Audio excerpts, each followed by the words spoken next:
Mafia boss smelled her and froze. "Don't let her leave." Then he turned off all the security cameras. The whispers followed Rose Carter through the restaurant for weeks after the incident, like the lingering notes of her grandmother's perfume that had sparked it all.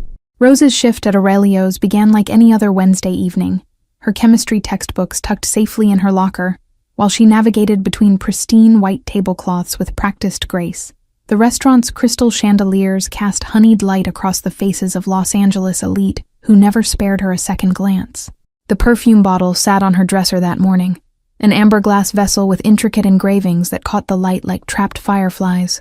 Her grandmother had pressed it into her palm 3 months ago, blue veins mapping frail skin, whispering, "For special occasions," before Alzheimer's stole the story behind the gift. Tonight qualified as special. Her forensic toxicology professor had awarded her research grant proposal top marks, a small victory in the endless battle to keep her grandmother in private care. Rose had dabbed the perfume behind her ears, at her wrists, its unfamiliar notes warming against her skin throughout her shift. The private dining room had been reserved for Mr. West and Associates, the staff code for the untouchable guests whose generous tips came with implicit instructions to forget their faces. Rose moved efficiently between kitchen and dining room, the weight of crystal wine glasses balanced expertly in her hands. He arrived at precisely 8, flanked by men whose tailored suits couldn't quite disguise the angular outlines beneath. Robert West commanded the room without raising his voice, dark eyes cataloging every exit with mechanical precision, while he nodded at deferential greetings. Rose approached with the wine selection, practiced script ready on her lips when West froze mid-sentence. His nostrils flared slightly, head turning with predatory slowness to find the source of a scent that had cleaved through his composure like a blade. Their eyes met across polished mahogany, and something ancient and territorial flashed across his face before he controlled it. "Don't let her leave," he instructed the nearest guard, voice low, but carrying in the sudden silence as he rose from his chair. West moved with deliberate calm toward the security panel near the private entrance, fingers dancing across the keypad before the tiny red recording lights blinked out one by one. The room held its collective breath, conversation suspended in the vacuum left behind. "Everyone out," he ordered, not bothering to look as his associates exchanged glances before filing silently through the door. "Except you," he added, eyes never leaving Rose's face as her pulse hammered against the delicate skin where the perfume bloomed. "That scent doesn't belong to you," West stated flatly, circling her with measured steps that brought him close enough for her to catch the expensive notes of his cologne. "It belongs to my family, crafted for our bloodline alone by a perfumer who died 30 years ago." Rose clutched her serving tray like a shield, mind racing through possible escapes while her voice remained steady. "It was my grandmother's, her only gift before Alzheimer's took her memories," she replied, watching his expression shift minutely at the mention of the disease. "Your grandmother's name?" he asked, stopping his circular path to stand before her, hands clasped behind his back in a pose that somehow conveyed both patience and imminent danger. The question hung between them like a live wire. "Evelyn Carter," Rose answered, and watched as recognition dawned in his eyes, followed by something more complex, a bitter understanding that reshaped his perception of her between one heartbeat and the next. "Evelyn West before she fled with my brother's child," he replied, his voice a controlled tempest. "Which makes you my niece, and explains why you're carrying our family's scent signature." The restaurant seemed to recede around them, ambient noise fading beneath the thundering of Rose's heartbeat as she processed his words. Family lore had always painted her grandmother as a woman who'd escaped an unhappy marriage, never a fugitive from criminal royalty. "My security team has already traced your address, verified your identity, and confirmed your grandmother's condition," West continued, watching her reaction with clinical detachment. "What they cannot explain is why you're working as a waitress when your education suggests far greater potential." Rose squared her shoulders, refusing to be diminished by his scrutiny or intimidated by his power. "Forensic chemistry degrees in medical care for dementia patients aren't free," she stated, her voice carrying an edge of defiance that made his eyebrows rise fractionally. His lips curved slightly upward, not quite a smile but something adjacent to approval. "Family takes care of family," he declared, as if reciting scripture. "Even family that was stolen from us and denied their birthright." "I wasn't stolen or denied anything," Rose countered, setting down her serving tray with deliberate care. "I was raised by a loving mother and grandmother who worked honest jobs to give me opportunities. not obligations to a criminal enterprise. A dangerous gleam flickered in West's eyes, but his voice remained perfectly modulated. Criminal is such a crude simplification of a complex family business with international interests, diplomatic connections, and generational loyalty, he replied, each word precisely chosen. Rose felt the ground shifting beneath her feet as West pressed a buzzer, summoning a silver-haired man who appeared instantly with a leather portfolio. This contains documentation of your grandmother's true identity, marriage certificate to my brother Anthony, and birth certificate of your mother, Caroline. The folder felt impossibly heavy in Rose's hands as she opened it, confronting photographs of a younger Evelyn draped in jewels beside a striking man with West's jawline and eyes. This proves nothing except that she chose to leave this world behind, she whispered, fighting to maintain composure. It proves you have choices now, West replied, reaching inside his jacket to produce a business card embossed with nothing but a phone number. Your grandmother needs specialized care, and you need research opportunities beyond what your university can provide. Rose's fingers closed around the card reflexively as West continued, his tone softening almost imperceptibly. I have access to experimental treatments for Alzheimer's patients, medical facilities with staff-to-patient ratios your student loans could never afford, and laboratories that would value your expertise in chemical analysis. The offer hung in the air between them, tempting and terrible in equal measure. And what would you expect in return for such generosity? Rose asked, already knowing the answer would alter her life irrevocably. Only what family rightfully expects: loyalty, discretion, and the occasional consultation in your field of expertise, West replied, his gaze never wavering from hers. Starting with recreating the perfume your grandmother wears, which we use to identify those under our protection. Rose thought of her grandmother's deteriorating condition, the mounting medical bills, and the research possibilities that had always seemed just beyond her reach. I'll need time to consider, she said finally, her voice steadier than she felt. West inclined his head in what appeared to be genuine respect. 24 hours, he conceded, retrieving his phone to make arrangements.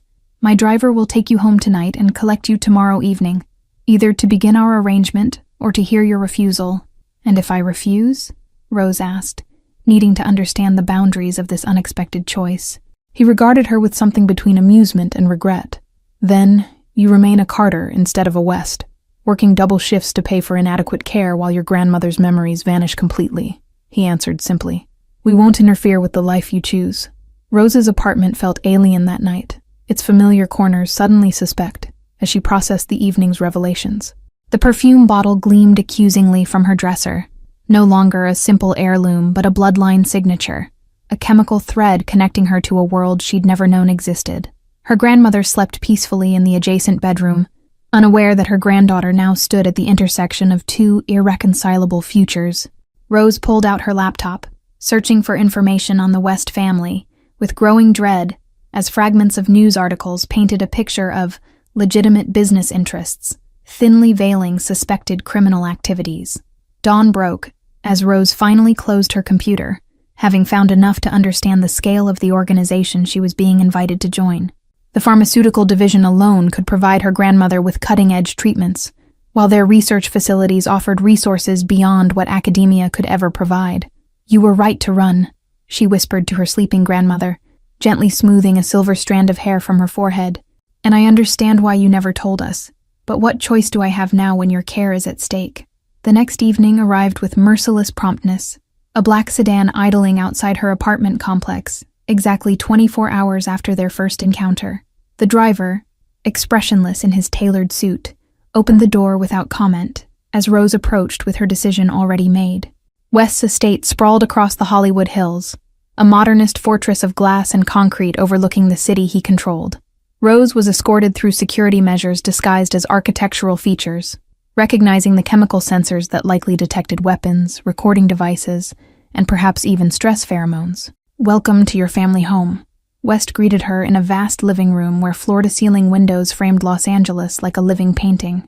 I take it your presence indicates acceptance of my offer. Conditional acceptance, Rose clarified, handing him a document she'd prepared outlining her terms. I'll consult on chemical matters only, with full access to Alzheimer's treatment programs for my grandmother, but I won't participate in anything that directly harms others. West scanned the document, the corner of his mouth lifting slightly. A negotiator, he noted with what sounded like genuine appreciation. Anthony would have approved. He always valued principle, even when it complicated matters. Tell me about him, Rose said, the question escaping before she could contain her curiosity about the father her mother had never known. My mother died believing her father had abandoned them both. A shadow passed across West's features, transforming him briefly into something more human than the calculated criminal she'd anticipated. Anthony was my older brother, my mentor, and the better man between us, he admitted, gesturing for her to sit. His death wasn't abandonment. It was murder by rivals who never suspected he had a pregnant wife hidden away for protection. The revelation about her uncle's murder left Rose reeling, her world tilting on its axis as West led her through the labyrinthine mansion. Family photos lined one hallway, her mother's absence a conspicuous void in the carefully preserved timeline of West Dynasty power. Your laboratory, West announced, unveiling a state-of-the-art facility that made her university equipment seem like children's toys. The pristine counters held specialized instruments she'd only read about in journals, chemicals organized with military precision along temperature-controlled storage units. Rose approached a central workstation where her grandmother's perfume bottle sat alongside chemical analysis results. The molecular structure displayed on a nearby screen revealed compounds she'd never encountered in commercial fragrances, synthetic markers unique to what West called their scent signature.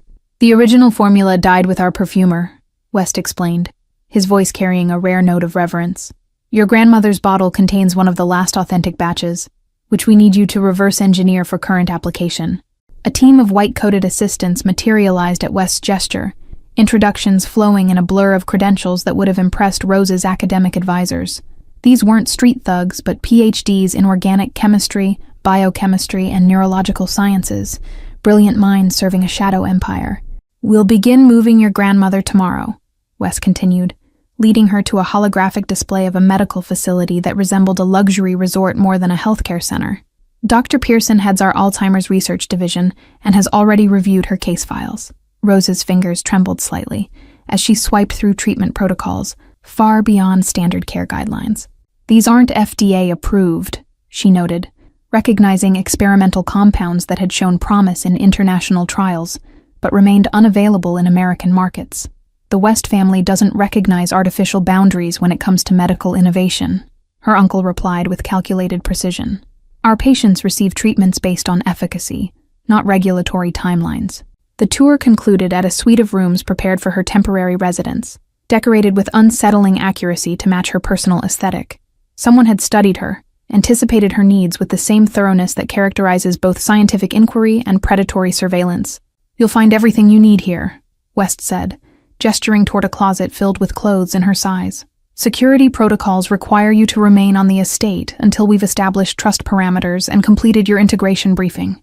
Rose crossed to the window, taking in the panoramic view of Los Angeles spread below, like a circuit board of lights and shadows. Am I a guest or a prisoner? She asked, the question hanging between them like smoke. West's expression remained unreadable as he moved toward the door. That depends entirely on your perspective and cooperation, he replied, his tone neither threatening nor reassuring. Family is both sanctuary and obligation. The door closed with the whisper of expensive engineering, leaving Rose alone with her thoughts and the weight of choices made for survival rather than virtue. She removed her grandmother's perfume from her pocket, inhaling the complex notes that had rewritten her destiny. Beyond the windows, darkness settled over Los Angeles like a velvet shroud, obscuring the boundary lines between legal and criminal, moral and necessary. Rose pressed her palm against the cool glass, wondering which side of that invisible divide she now occupied. A soft knock interrupted her contemplation, revealing a young woman with alert eyes and the graceful efficiency of someone trained for service.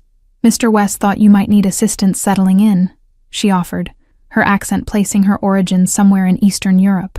Rose's first week at the West estate established a rhythm of structured freedom, her days divided between laboratory work on the perfume formula and supervised visits with her grandmother at the private medical facility. The security detail shadowing her movements maintained a respectful distance, but never fully disappeared. Dr. Pearson's team had already implemented an aggressive treatment protocol for her grandmother, combining cognitive therapy with pharmaceutical interventions unavailable through conventional channels. Within days, Rose noticed subtle improvements in Evelyn's mental clarity, fleeting moments of recognition that both elated and terrified her. She asked about your grandfather this morning, Dr. Enal.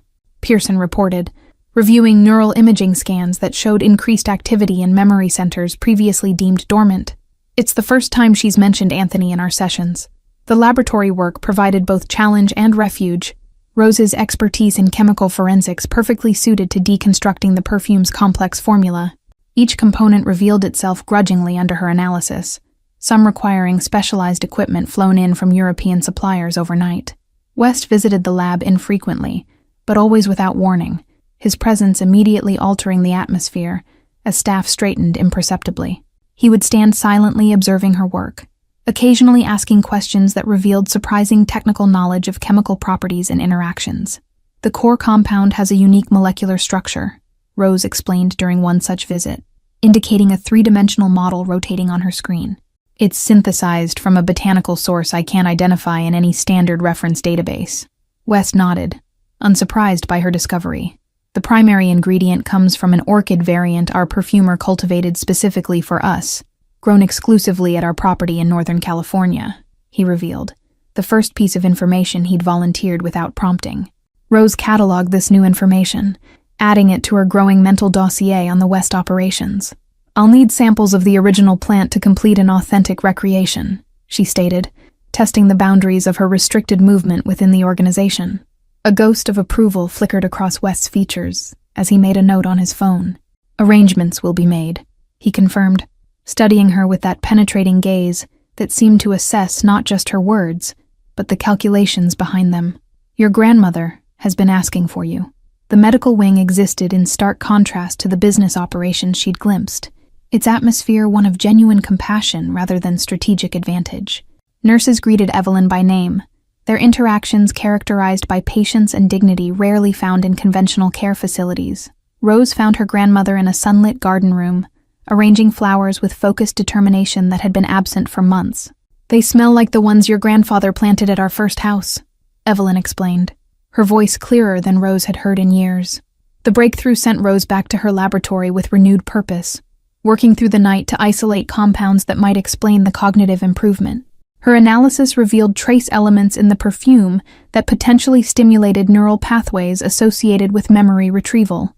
West discovered her there at dawn, surrounded by data printouts and simulation models, her exhaustion evident, but determination undiminished.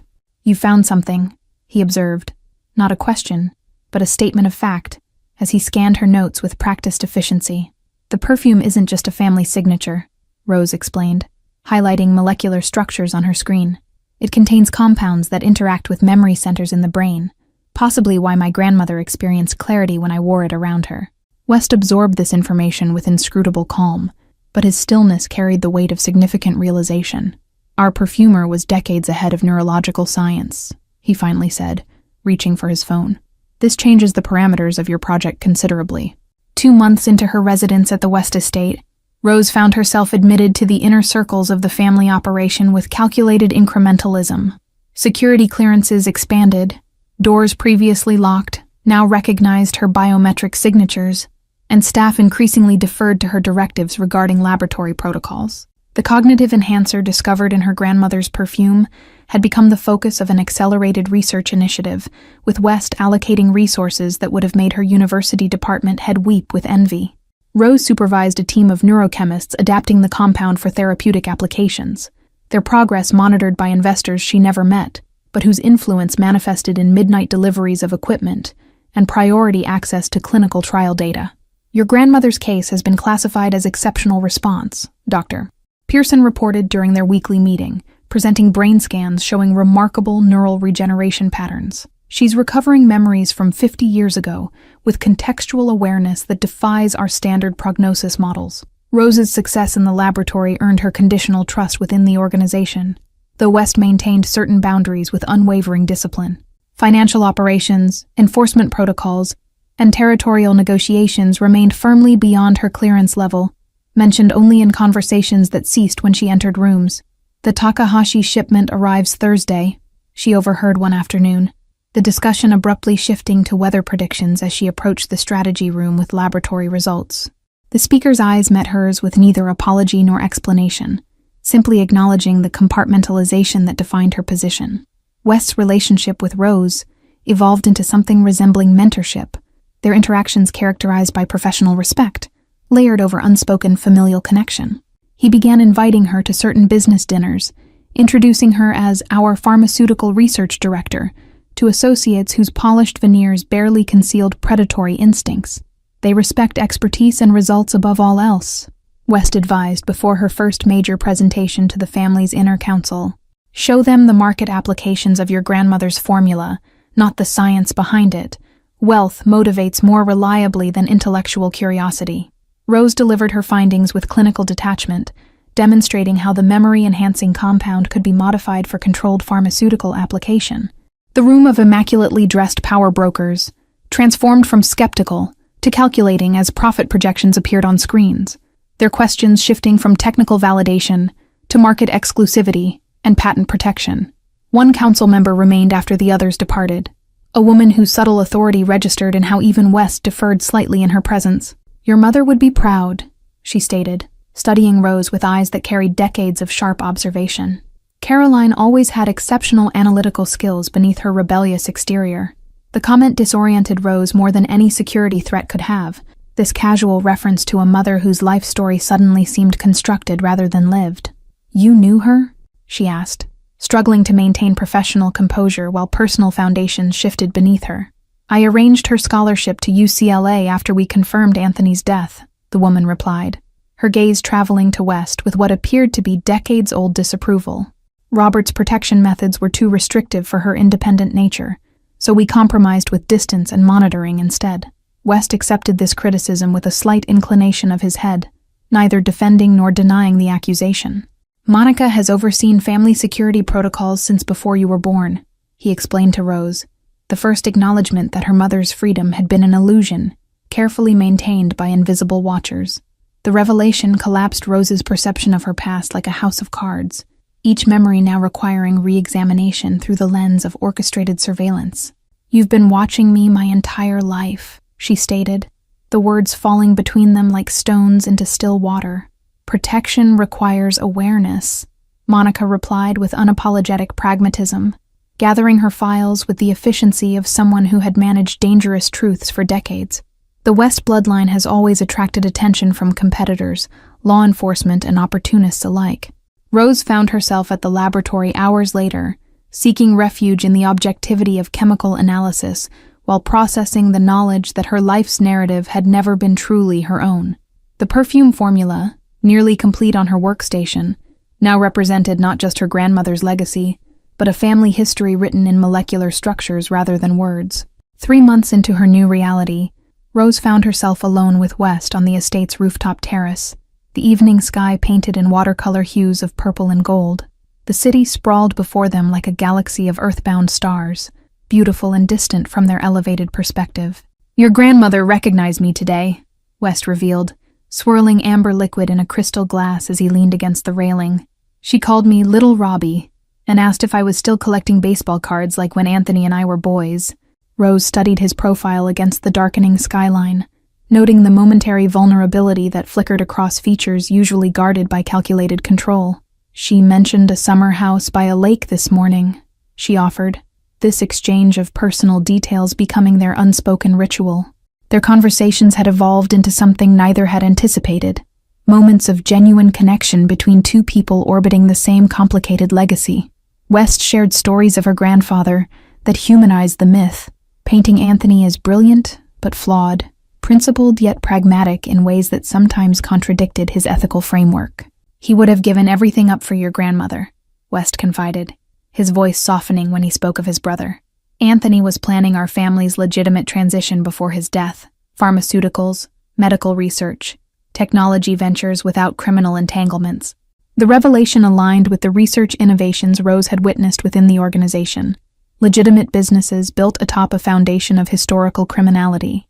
Yet you maintained both worlds after his death, she observed, neither accusation nor approval coloring her words. West's expression hardened momentarily, then settled into something more complex. Resignation tinged with pragmatism. Legitimacy requires time and protection during the transition, he explained, gesturing toward the city below. The underworld doesn't simply release its participants without consequence. Rose considered the empire she'd glimpsed during her months inside, the the pharmaceutical research changing lives, the charitable foundations funding education in underserved communities, existing alongside operations she deliberately avoided knowing about. How much of the business remains in shadow? She asked, testing boundaries that had gradually become more permeable. Less each year, West admitted, surprising her with his candor. Anthony's vision takes time, but his son continues what he started, building our legal holdings, dismantling the old structures that once seemed necessary for survival. The mention of Anthony's son, a cousin she'd never known existed, sent a jolt of surprise through Rose that must have registered on her face. Paul manages our European operations, West elaborated, watching her reaction carefully. He doesn't know about you yet. We thought one family revelation at a time was sufficient. A cool breeze swept across the terrace, carrying the distant sounds of the city below as Rose processed this new branch of her family tree. When do I meet him? She asked, the question emerging naturally, as if accepting her place within this complicated dynasty. He arrives next week for the quarterly review, West replied, his tone carrying subtle approval of her response. Paul has Anthony's scientific mind. He'll appreciate the breakthrough you've achieved with the memory compound. Their conversation shifted to the neurochemical applications of her research, the potential for treating degenerative conditions beyond Alzheimer's, possibilities that extended far beyond the original perfume recreation. West listened with genuine interest, occasionally offering insights that revealed sophisticated understanding of pharmaceutical markets and regulatory pathways. As night fully claimed the sky, Rose realized how comfortably they had settled into this unexpected kinship, neither fully trusting, yet both recognizing the unbreakable connection of shared blood and complementary abilities. We make a formidable team, don't we? She observed, the words escaping before she could examine their implications. West's rare smile transformed his features, briefly revealing the younger brother who had admired Anthony rather than the criminal empire's architect. More formidable than our competitors realize, he agreed, raising his glass in acknowledgement of their evolving alliance. Evelyn's condition improved dramatically over the following weeks, the experimental treatment protocol showing results that defied conventional medical prognosis. She began recalling specific details from her marriage to Anthony, describing their hideaway cottage in the mountains where they'd planned to raise their child away from family business entanglements. He promised we would disappear completely once the transition was complete, Evelyn confided during Rose's daily visit, clarity shining in eyes that had been clouded for years. Anthony had evidence files hidden away as insurance while he worked to separate legitimate businesses from the rest. The revelation sent Rose back to West with questions that risked the delicate trust they'd established. My grandmother mentioned insurance files, she stated without preamble, finding him in his study reviewing security protocols. Did you ever locate them after his death? West's expression remained neutral, but his fingers stilled over the documents, the momentary pause speaking volumes. We found partial records, he admitted, studying her with renewed calculation. Anthony compartmentalized information. No single person had complete access. Paul West's arrival at the estate shifted the family dynamic in unexpected ways, his scientific background creating immediate connection with Rose, while his operational expertise complemented his uncle's strategic vision. Tall and lean with Anthony's features softened by his mother's influence, Paul carried himself with quiet confidence rather than the intimidating presence his uncle cultivated. The family dinner that evening revealed another layer of the West dynamic. Paul's ability to navigate his uncle's intensity with diplomatic precision born of years bridging European elegance and American pragmatism. He shared stories of pharmaceutical innovations from Swiss laboratories while subtly steering conversations away from business sectors Rose suspected remained in legal gray areas. My father's journals mentioned your mother frequently, Paul confided later, as they walked through the estate's gardens, moonlight silvering pathways between carefully tended roses. He wrote that Caroline inherited his stubbornness, but your grandmother's unwavering moral compass, traits I see reflected in your approach to our research. This unexpected connection to her mother through Anthony's documentation stirred complex emotions in Rose, questions about nature versus nurture, about how much of her scientific intuition and ethical framework might be inherited rather than developed. She wondered what other insights about herself might exist in family records she had yet to access. Your memory compound could revolutionize cognitive treatment protocols across multiple conditions, he observed during their first laboratory meeting, reviewing her research with professional appreciation. The pharmaceutical applications extend far beyond our initial projections. Rose discovered in Paul a kindred scientific mind, their discussions flowing easily between technical challenges and ethical considerations of their research. Unlike his uncle, Paul spoke openly about the family's transition toward legitimacy, his European education having shaped his perspective on business ethics and corporate responsibility. "Uncle Robert has accelerated the timeline since your arrival," Paul revealed during a late-night research session, their shared focus on neurological data creating an environment of candor. "Your work provides the breakthrough innovation we need for the legitimate pharmaceutical division to eclipse the remaining shadow operations." The revelation that her research formed a critical component of the family's transformation strategy both flattered and unsettled Rose. "He never mentioned that my work would determine the transition timeline," she noted, uncertain whether she felt manipulated or valued. Paul's expression softened with understanding that suggested he'd navigated similar realizations about his uncle's strategic methods. "Robert operates on need-to-know principles, a survival habit he hasn't outgrown despite the changing landscape," he explained, his tone neither defensive nor apologetic. Evelyn's health took an unexpected downturn the following week, her cognitive improvements plateauing before beginning a gradual decline that Dr. Pearson struggled to explain. The medical team increased treatment protocols, adjusting compound concentrations while running additional diagnostics to identify the regression cause. "The enhanced neural pathways are deteriorating despite continued treatment," Dr. Pearson reported during an emergency consultation, frustration evident in her usually composed demeanor. "It's as if the memories themselves are fighting to remain hidden again."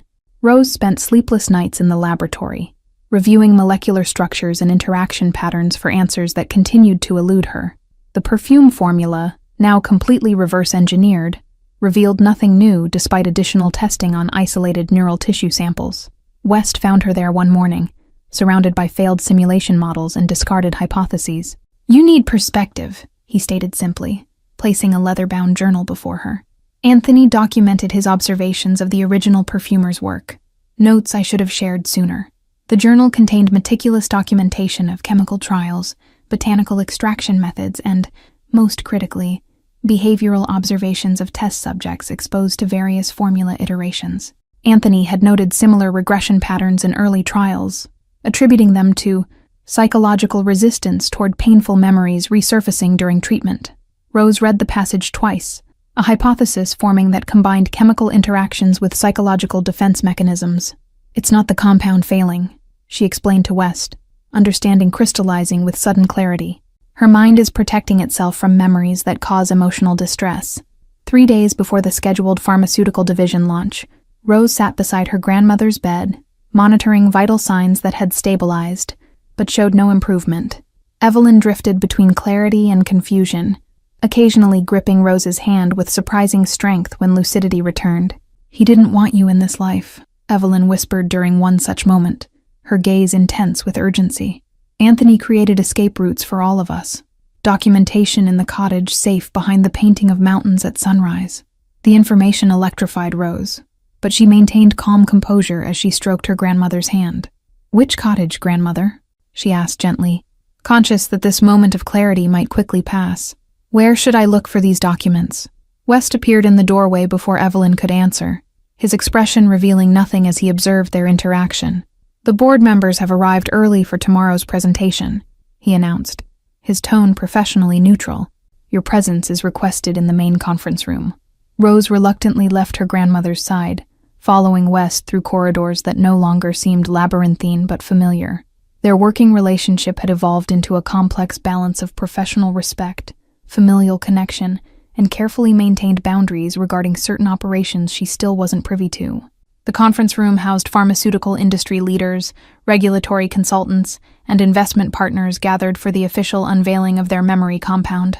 Rose recognized several faces from medical journals and financial publications, legitimate business figures whose presence signified the West family's emerging position in above-board enterprise.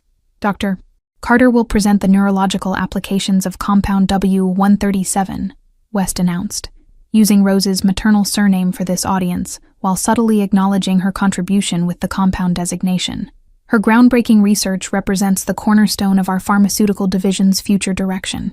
Rose delivered her presentation with confident precision, the months of intensive research evident in her command of the material.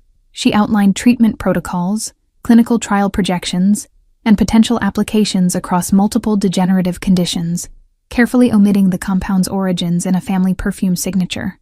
The board chairman, a distinguished neuroscientist with impeccable credentials, leaned forward during her explanation of synapse regeneration patterns. This approach represents a paradigm shift in cognitive treatment, he acknowledged, his academic skepticism yielding to evident excitement. The implications for early intervention protocols could transform standard care practices industry-wide. Behind the professional discussions, Rose recognized the watchful assessment from West's inner circle, family associates evaluating not just her research, but her potential as a permanent fixture in their carefully balanced power structure. Their guarded acceptance manifested in subtle ways, questions directed to her rather than West, business cards exchanged with genuine interest, invitations to exclusive medical conferences where connections transcended scientific collaboration. A silver-haired woman Rose recognized as West's financial strategist approached during the brief reception afterward, offering a crystal flute of champagne with practiced grace. "You've accomplished something remarkable," she observed, her tone carrying the weight of someone who rarely offered praise. "Creating the cornerstone for legitimate family legacy while honoring your grandfather's original vision. Few could navigate that balance so effectively." Questions from the assembled experts revealed genuine interest rather than skepticism, their engagement suggesting potential partnerships that would further legitimize the West pharmaceutical enterprise. Rose fielded technical inquiries with expertise that visibly impressed even the most established neurological researchers in attendance. "Your grandmother is asking for you," Paul whispered when she returned to her seat, passing her a note with Evelyn's room number circled in red. "Dr. Pearson reports increased agitation and insistence on speaking with you immediately." West nodded almost imperceptibly when Rose caught his eye, permission granted to leave this crucial business meeting for family concerns. The gesture, small but significant, demonstrated evolving priorities that placed Evelyn's well-being above corporate impression management. Rose found her grandmother sitting upright, more alert than she'd been in days, with a small velvet pouch clutched in her hand. "The mountain sunrise," Evelyn stated without preamble, pressing the pouch into Rose's palm. Anthony always said true freedom requires complete information. Inside the pouch lay a memory stick and a small key, unremarkable objects that Evelyn guarded with fierce determination. "When the time comes to choose your path," she whispered, eyes suddenly clear and focused, "remember that loyalty to conscience outweighs loyalty to blood."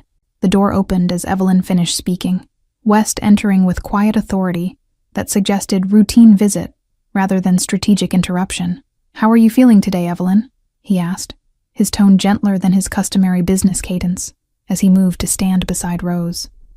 "Strong enough to see clearly, Robert," Evelyn replied, her gaze unflinching as it moved between uncle and niece. "Strong enough to recognize when history threatens to repeat itself through a new generation." West's expression remained carefully neutral, though Rose detected subtle tension in his posture. "The past informs, but doesn't dictate our future choices," he responded, placing his hand lightly on Rose's shoulder in a gesture that felt both supportive and possessive. Rose felt the weight of the memory stick in her pocket, understanding that it represented an alternate path, perhaps the evidence files her grandfather had hidden, possibly the freedom her grandmother had sacrificed everything to provide. The choice between family loyalty and independent conscience crystallized in that moment, unspoken but undeniable. Later that evening, as sunset bathed the estate in golden light, Rose stood in her laboratory surrounded by her completed research, the perfume formula perfectly recreated, the memory compound refined for pharmaceutical application. The family signature that had once marked only those under West protection would soon help thousands suffering from cognitive decline. West joined her as darkness fell, his silhouette framed in the doorway like a boundary between worlds she might choose. "The board unanimously approved production," he announced, satisfaction evident in his typically controlled voice. "Your work will establish our legitimate legacy more firmly than anything since Anthony's original vision." Rose nodded, understanding that her scientific contribution had become the bridge between the West family's shadowed past and its potential future in legitimate enterprise. The perfume bottle that had started this journey sat on her workstation, its contents now replicated in pharmaceutical-grade precision. With deliberate care, Rose lifted the original bottle, inhaling the scent that had altered her destiny 3 months earlier. "I've been thinking about my role going forward," she stated, meeting West's gaze with newfound certainty about how I can honor both my grandfather's vision and my own principles. West studied her with the evaluating gaze she'd come to recognize, calculating possibilities, assessing intentions, weighing potential against risk. "And what conclusion have you reached?" he asked, his tone revealing genuine interest in her decision rather than predetermined expectation. "That transformation requires both preservation and evolution," Rose replied, gesturing toward the perfume and the medical research it had spawned. "I'll oversee the pharmaceutical division with Paul, maintaining the legitimate legacy while ensuring the remaining operations continue their transition away from the shadows." The choice settled between them like a contract written in invisible ink, binding without constraining, acknowledging the complex reality of family ties that could neither be fully embraced nor completely severed. Rose understood that the memory stick remained her insurance, much as Anthony's files had once been his, protection ensuring her voice would carry weight in the family's evolving story. "Anthony would be proud," West said finally, the closest he'd come to expressing genuine emotion about her integration into the family enterprise. "You have his scientific brilliance and your grandmother's moral compass, a powerful combination for the future we're building. Thank you all for following this story. If you enjoyed it, write in the comments where you're watching from. And don't forget to like, subscribe, and share the video, as your support is crucial for me to continue creating content here.